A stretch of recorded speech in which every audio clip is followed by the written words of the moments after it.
been so tired that you couldn't fall asleep? I know I couldn't. What is going on, everybody? My name is ZealetPrince and welcome back to yet another reaction video. Today we got something special. This video came out a few days ago, but I'm not recording it until now because I haven't had a chance to get to this computer. Two, I've been busy with school stuff. So we're finally getting to the American Civil War, video made by OverSimplified. I love his videos. I want to say something really quickly before we start the video. I haven't done any research into the Civil War in so long, so I forgot a lot of things. But Miss OverSimplified uploaded the American Civil War video, so now I can recap on some things and learn some things I didn't learn in school. So we're gonna go ahead and click play on this bad boy right now. It was made possible by NordVPN. I should probably turn it down a bit. Click too, the link down below to get 70% off an annual subscription, really low. plus an additional month free. Also, stun your friends, turn heads, get compliments. Buy yourself some OverSimplified merch today, along with a very honest new character pin. Link in the description down below. Okay, Mrs. Lincoln, this is it. One last push, and we're done. 9 months and 4 days ago, my father brought forth upon my mother himself and gave to her a child, conceived in a shack in Kentucky and dedicated to the proposition that I will drink num-nums from a bottle and do little poo-poos in my pantses for the next 2 to 3 years. Now what is it babies do again? Oh yeah. I am not touching that. Alright, that's an interesting way to start a video. But then again, this Abraham is Lincoln oversimplified. grew up with his relatively poor family in Kentucky, eventually moving to Indiana, and finally, Illinois. He read a lot of books, worked a lot of jobs, wrote some questionable poetry, and finally entered the law profession. Despite being self-taught, he turned out to be a pretty clever and astute lawyer. In one case, a guy claimed he witnessed a murder at night, and Lincoln was like, "How could you have seen anything in the dark? There was a bright full moon." A what?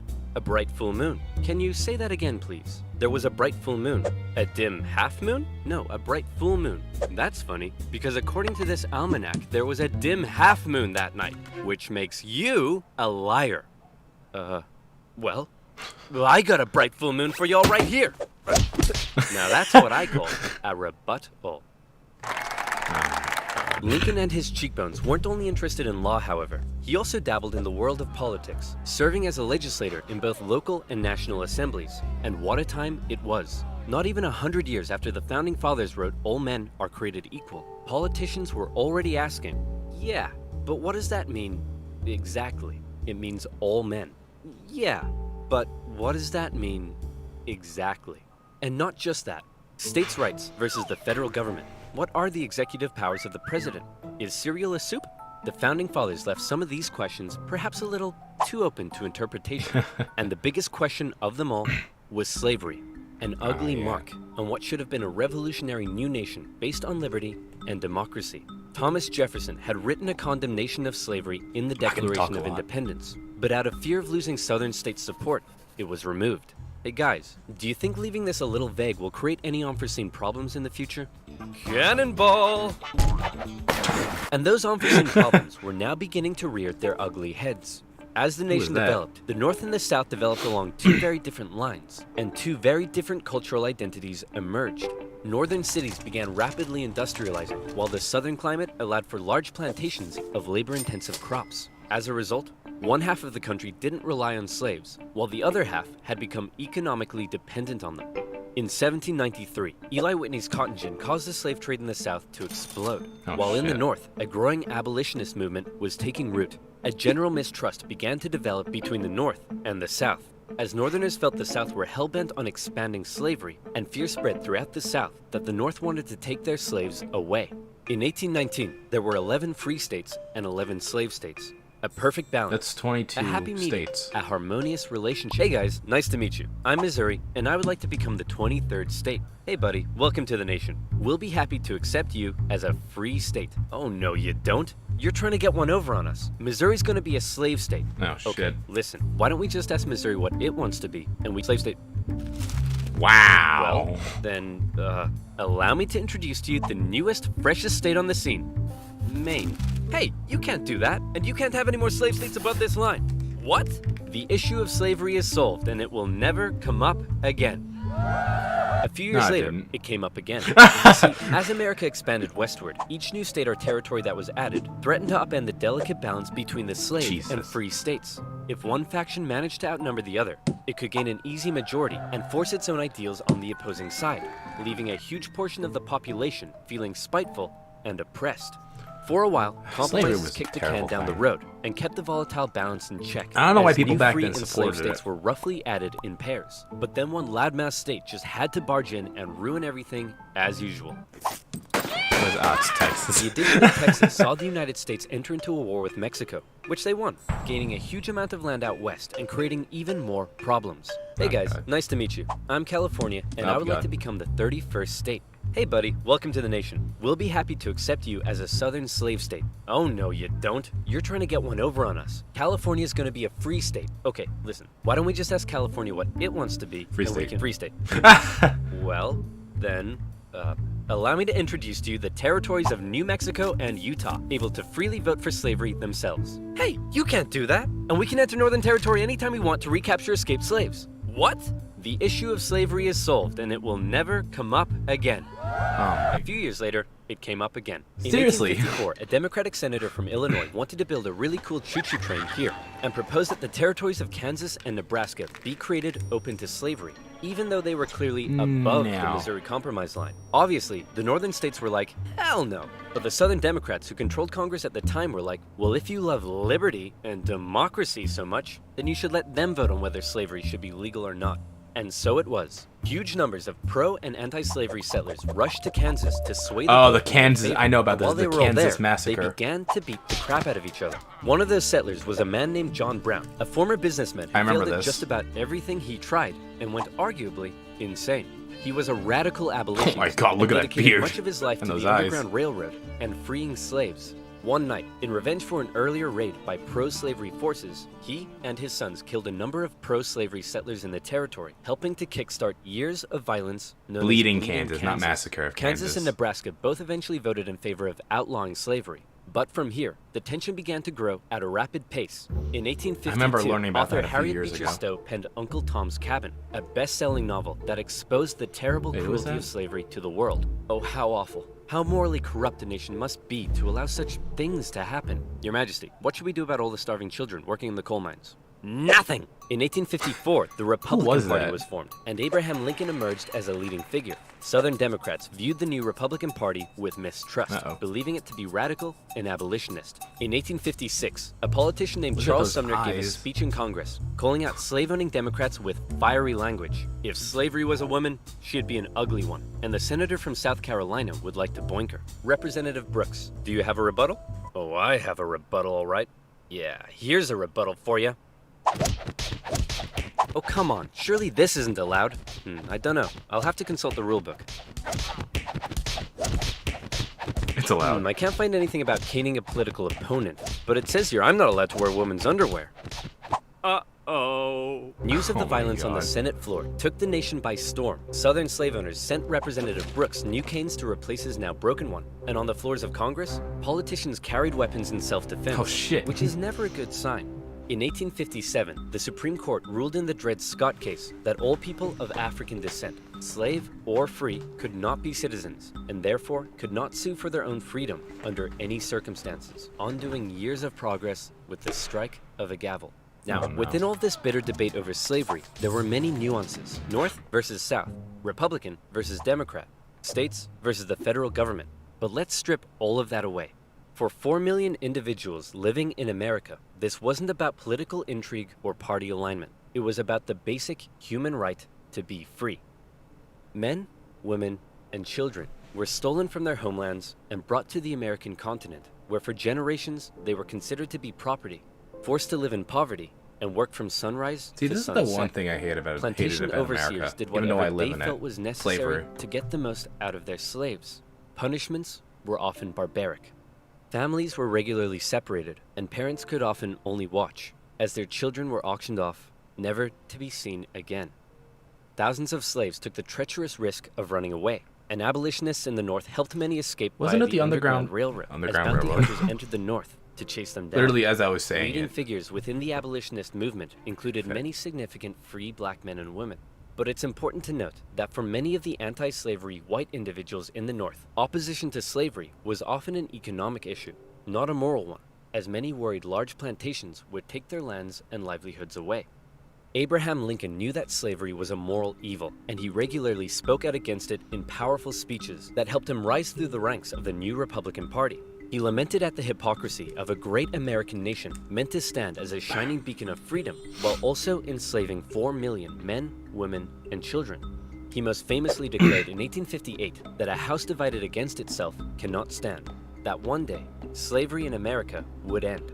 However, even Lincoln was cautious in his opposition. He didn't want to outlaw it entirely, but simply prevent its expansion, so that given enough time, he believed it would naturally die out. Thankfully, history would force his hand. In October 1859, one abolitionist decided he'd try to single-handedly take down slavery by force. Who would be crazy enough to even attempt such a thing? Oh, him. It's our good friend, John Brown.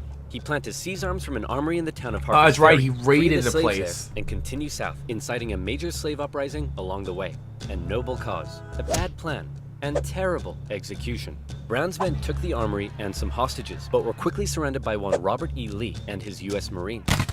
Brown was captured, and a couple of months later, he was executed for treason. Northerners sympathized with Brown, but Southerners were like, "You see this? They're coming for us. Soon, there'll be a million John Browns." Is that the KFC guy? A million John Browns?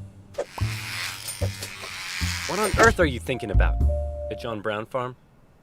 Yeah, me too. To make matters worse, Why did New that guy Northern look like the free states, KFC now guy? The southern states Colonel really Sanders? were outnumbered, and they were beginning to feel bitterly spiteful and oppressed. Further fear began to I don't think spread it in the was, South but I when wasn't news sure who it broke was. that a relatively unknown figure had just secured the Republican Party nomination for president. Abraham Lincoln, mostly well-liked among anti-slavery Northerners, had made some of the most powerfully worded speeches against slavery of any politician at the time. And now, there was a chance that he and his cheekbones could become president. For the South, that would be They too did much. not like it. In the 1860 election, Lincoln's name didn't even appear on the ballot in 10 southern states. But much to their horror, when the final results came in, Lincoln had won by an electoral college landslide. Lincoln himself tried to calm their fear. "How many times do I have to tell you, I'm not gonna take away your slaves?" "Yeah, right, Honest Abe. We've had enough of you Northerners. We're gonna go form our own country." "You can't do that." "Why not?" "Well, if you had won the election, would it be okay for us to leave?" "Of course not." "Well, why not?" "Because that's not how victim mentality works." Many states felt that when they joined the Union, Wait, they what? always withheld the right to leave it whenever they pleased. Many people living in 19th century America often felt more loyalty to their state than to the nation. And Wow. now, with the South feeling like it had lost its voice in the federal government, they were out of here. South Carolina except was for the 4. first to go, and over a period of 6 months, one by one, 11 slave states officially seceded from the Union, with just 4 contested border states opting to remain. The seceding states issued a number yeah, of there was a official tiny documents state all the way in the justifying corner. their secession. South Carolina proclaimed that it was northern states' hostility to slavery that rendered the federal government illegitimate. Mississippi declared that their position was thoroughly identified with the institution of slavery, and in a speech, the Confederate vice president stated that the new Confederate government rested upon what he called the great truth of racial inequality. Revered American generals, such as Robert E. Lee, opted to side with their states over the Union. And with all the chaos, one New York lawyer wrote that rather than a bold eagle, America's national bird should be a debilitated chicken. And hey, I kind of like that. One man, watching the Wow. crisis unfold, knew it would be his job to solve it. Lincoln was just about to hop on a train and become the President of the United States of America. Hey man, you're hella ugly. Grow a beard or something to hide that face. Good idea. Oh yeah, he did grow a beard. I forgot about that. Still ugly. I had to With look at my shirt for a assassination second. plots There. already underway, Lincoln had to travel to Washington, D.C. under heavy disguise and protection. All along the way, he received stacks of threatening letters. "May the hand of the devil strike you down. You are destroying this country. Damn you, every breath you take. Love from Grandma." At his inauguration What? speech, Lincoln once again reiterated that no, I do not want to take away anyone's slaves. But for Lincoln, he did want to preserve the Union. He declared secession to be nothing but an illegitimate rebellion. "In your hands and not in mine," he said, "is the momentous issue of civil war. You can have no conflict without being yourselves the aggressors. We are not enemies, but friends." It was clear Lincoln was ready and willing to get freaky and open up a can of Scatman John if he had to. Whether he had the support of the people, however, was in question. In the end, it was the Confederates that fired the first shot. As they seceded, the Confederate states began seizing federal U.S. property throughout the South. Off the coast of Charleston, South Carolina, was one such federal property, Fort Sumter, held by a measly, undersupplied U.S. force. The Confederate militia there demanded the fort surrender, a request which was quickly denied, and any remaining hope for a peaceful solution to the secession crisis probably then died when the Confederates did this. The Battle of Fort Sumter is considered to be the beginning of the American Civil War. I thought the sinking of a civilian ship also considered it to be the end of the American Civil War. They hoped old Abe would just sigh and say, "Okay, you win." Unfortunately for them, Lincoln actually said, "You're about to get a roundhouse to the face." Lincoln sent out the call for 75,000 volunteers, the Lord of the Rings, and men signed up in droves, hopeful for some adventure and good old-fashioned F-U-N. In the new Confederate capital at Richmond, Virginia, Confederate President Jefferson Davis and his cheekbones had also sent out the call for 100,000 men. As ever, both sides hoped for a quick end to the war. Is it over yet? No, Jimmy, it's been 1 week. Is it over now? No. How about now? If you ask that one more time, I swear I will turn this army around and you'll all have to go back home to your wives and children. But in particular, the South knew the conflict would pose a bit of a challenge. How can we expect to win with a population of only 5 million against 22 million in the North? If you count us 4 million slaves, you'd have 9 million. Great idea. Hand these rifles out to all the men. Wait a minute. You almost had me there. The problem for Lincoln was that many of his top generals were getting old and were being a bit too cautious. The commanding general was a man named Winfield Scott, a veteran of the Mexican-American War, and by now, he was too fat to even mount a horse. Okay, chaps, we need to come up with a plan. Hit me. We could wait for the Confederates to come and apologize. Maybe we should all sit in a circle and discuss our feelings. Crossing the Delaware into New Jersey worked for me. George Those Washington. are all terrible ideas. And you? Wrong video. Hey, I'm the greatest president in the history of this nation. Yeah, we'll see about that, dingus. Eventually, Lincoln's generals came up with a multi-pronged Washington strategy. cameo. First, a blockade would cut off and starve the South of supplies by sea. Secondly, taking control of the great Mississippi River would sever the South's economic artery while splitting it in two. And finally, a main Union force in the East would move south and take the Confederate capital, ending the war. Realize how close it was. Bada bing. Skirmishes began to break out across the nation, and the Union Army in the east began to move south towards Richmond. Everything seemed to be going well until they reached Manassas, where they came upon a large Confederate force. It's almost like they were waiting for us. How did they know? As it turned out, spies in DC had sent a coded message to the Confederates warning of the invasion. Did you use NordVPN? What the heck is NordVPN? Oh my god, so sponsored glad time. you asked. Do you use the internet? Me too. Do you like internet safety? Me too. Hey, we should hang out sometime so I can tell you about NordVPN.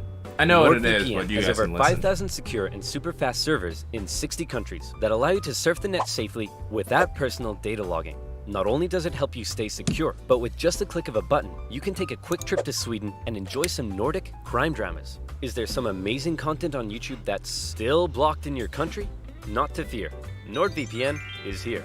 NordVPN gives you access to all of these amazing features, and it has a 30-day money-back guarantee. So click the link in the description below, nordvpn.com/oversimplified, and use promo code OverSimplified to get 70% off an annual subscription. That's only $3.49 a month, plus an additional month for free. Again, that's nordvpn.com. I'm so tired, guys. Oversimplified. And as always, you'll be sleep. supporting my channel. So thank you. Now, where were we? Oh yeah, secession, Fat Man, and the Union invasion into Virginia.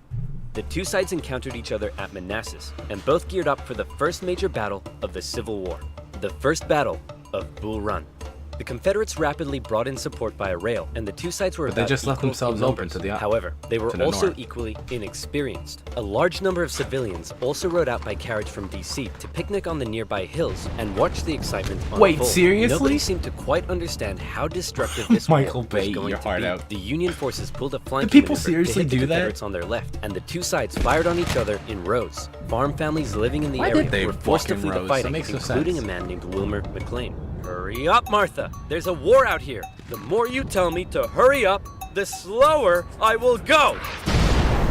The Union force saw initial success pushing the Confederates back to Henry Hill, But one as of yet fairly unknown General Thomas Jackson had arrived, Thomas and he Jackson. took a defensive position, standing firm like a stone wall, holding the Union Army off, and finally sending them running back to Washington, D.C. That's really with bright in my heavy eyes right casualties. The sobering reality of war hit both sides hard, Jesus. and the North, having just lost the 12 first major missing? battle, had to face the serious prospect that they may not actually win this war. President Lincoln, General Jackson whipped us so hard, the Confederates are calling him Stonewall Jackson. Wait, that's why they're calling him that? Not because he looks like he ran face first into a stone wall? Apparently not. Worse yet, the North had also lost the first major battle out west, giving away control of southwest Missouri. All of this was terrible news for Abraham Lincoln, especially since many of his generals and cabinet already didn't have much respect for him. They felt he was incapable of running a war, because he seemed a bit like your friendly old grandpa. He famously loved a long-winded story and a good pun. I've been so busy, my wife is missing me, but her aim is starting to improve. But deep down, few realized he could also be incredibly shrewd. Oh, Abe, you're so funny. Funny how? Funny like I'm a clown? Abe, I was just... No, funny how? Like I'm here to amuse you? During the war, Lincoln committed acts that were viewed by some as impeachable. His administration suppressed the free media from printing articles sympathetic towards the South. Some Southern sympathizers were even arrested without a trial. Lincoln's criticizers began accusing him of being a tyrant. But to quote the man himself, hey, it's war, baby. What are you gonna do? Yeah, By what the are end you of gonna do? 1861, There's gonna be with things atrocities. already looking bad for the Can't North, stop it. abolitionists You can such arrest as them, but you Frederick can't Douglass stop it. couldn't Hey, believe Frederick that Douglass. the Union Army weren't enlisting black men. He continued to put pressure on Lincoln to make the war about emancipation. Mr. President, it's time to make the war about emancipation. I don't want to ruffle any feathers. remember what The feathers emancipation- are already ruffled. But Lincoln, hanging on to hope for a quick end to the conflict, continued to fight only for the preservation of the Union.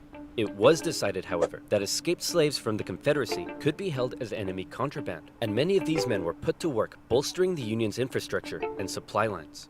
Hoping to get things moving, So there were Lincoln still made slaves young no matter General where they went George in the war? McClellan the new commanding general, and McClellan began to train up his men. He thought a lot of himself, however, and believed he was going to be the nation's great savior. And like many others, he didn't approve of the president's handling of the war. On one occasion, Lincoln went to McClellan's house to meet with him, but McClellan was late returning home. He kept the president waiting, and when he finally got there, he just straight up went to bed. Now that's what I call disrespectful. What? McClellan talked the talk, but could he walk the walk? No. Like Lincoln's Did he get other fired? generals, McClellan was maddeningly cautious. Hey man, could you move south and attack the enemy? What? Are you crazy? What if they have a big scary army down there? They probably do.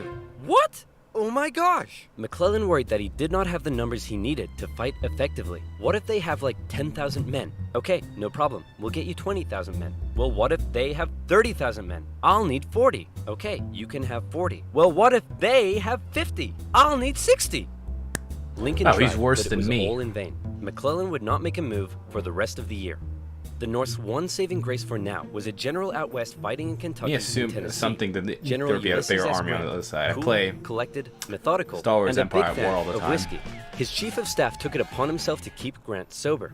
One officer said that Grant habitually wore an expression as though he were determined to drive his head through a brick wall and was about to do it. And that determination led him to score a number of key victories when others around him were failing. At the Battle of Fort Donelson, Grant was like, "Why does Stonewall Jackson get a cool nickname and I don't? I want a cool nickname." "Sir, the Confederates say they're ready to surrender and want to know your terms." "No terms, just unconditional surrender." Hey, unconditional surrender Grant. That's a pretty cool nickname, right? Guys? No. Right? Later in April 1862, the No, it Confederates isn't. launched a sudden attack on Grant's army at Shiloh, but the determined, unconditional surrender Grant threw his lines at the rebels and sent them running. The battle resulted in the heaviest casualties in U.S. history so far, and despite his victory, Grant found himself under fire. You have to get rid of Grant. Why? Didn't he win? Yes, but he just threw his men at the enemy. Isn't that the point? Also, he's a loony drunk. Well, what does he like to drink? I believe whiskey, sir. Then send him more. Lincoln watched as his cabinet did nothing but bicker, and his generals did nothing. But then, worst of all, personal tragedy struck. Lincoln's What happened? young son, Willie, very much loved by the president, died of typhoid fever at the age of 11. Are you Lincoln was a serious? sensitive man and was heavily affected by the loss. His wife was inconsolable.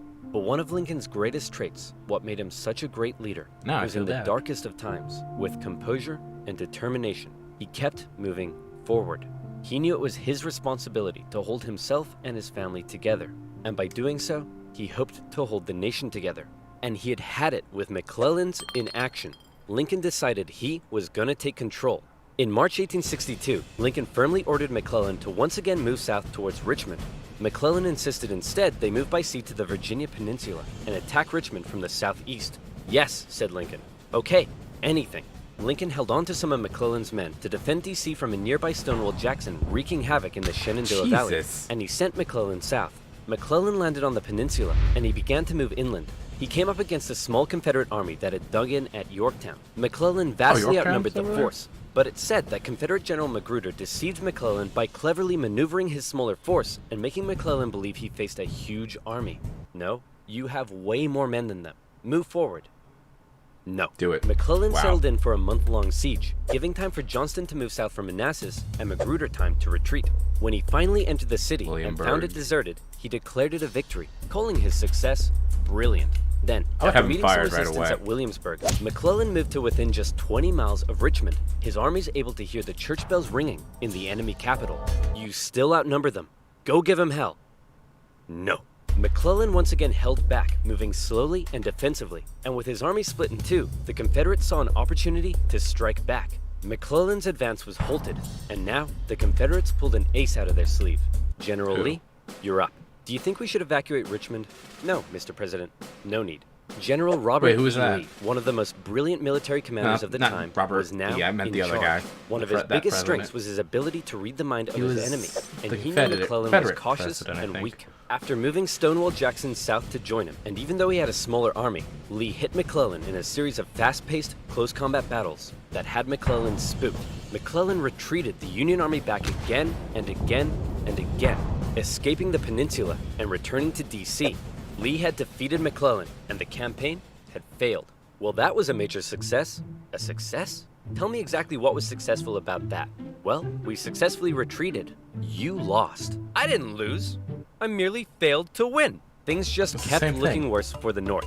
At least their navy had seen some success, capturing a number of key port cities, notably when they steamrolled past Confederate forts to take New Orleans. And speaking of the navy, both sides had begun using ironclads.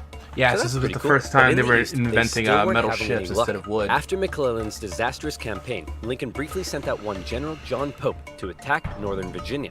Hey man, just checking in. How's it going?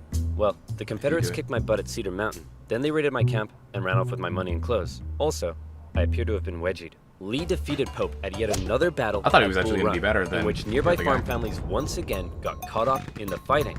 Hurry up, Martha! There's another war out here!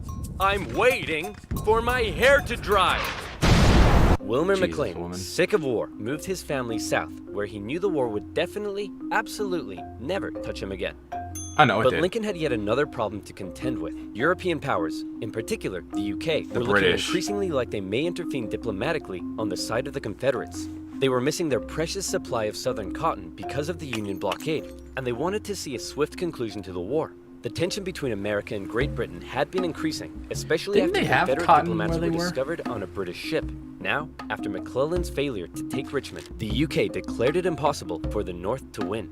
Lincoln needed something to prevent Europe from getting involved, and after more petitioning from abolitionists, he decided maybe the time was finally right to make the war about ending the institution he hated, slavery. If the North had a noble cause to fight for, Europe would be less likely to intervene. But Lincoln and his cabinet knew before they could declare something as radical as emancipation, they needed a victory, especially now that the Confederates were about to go on the attack. Aware that he had a limited number of men and supplies, he now hoped that if he could just threaten Washington, D.C. militarily, he would gain Europe's recognition and crush Northern morale in time for the midterm elections, forcing the North to negotiate. With confidence at an all-time high, for the first time, Robert E. Lee invaded the North. But on September 13th, the North finally had some luck. Oh boy, it's my lucky day! A cigar in a field. Hey, what's this wrapped around it? Oh my gosh! That's right, the North had discovered General Lee's battle plans wrapped around some cigars. And in them, they saw that Lee had split up his forces. McClellan headed out from D.C., and the two sides met in the Battle of Antietam, a crucial battle that would decide the course of the war.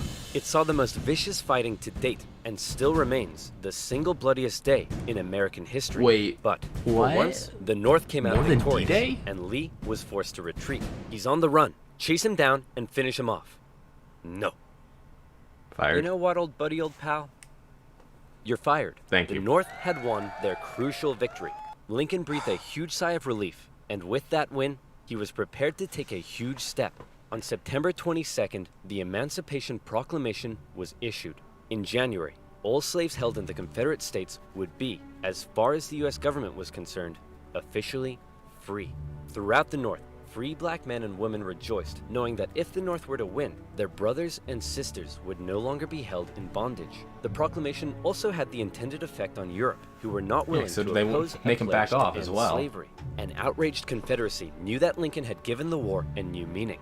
It was no longer just about the preservation of the Union. Now, it was about creating a new Union, washed clean of its original sin. A Union without slavery. Wow. Okay, so there are a lot of things I didn't know. Well, couldn't remember as well. Alright, I'm going to end this video off here, guys. I'm going to go ahead and record part 2 right away. So, like, subscribe, all this stuff, guys. Go check out... I almost said Mr. Oversimplified. That would not have been right. Go check out OverSimplified's channel in the link in the description below. But mainly to the video that will be linked in the description below. And I'll see you guys in the next video.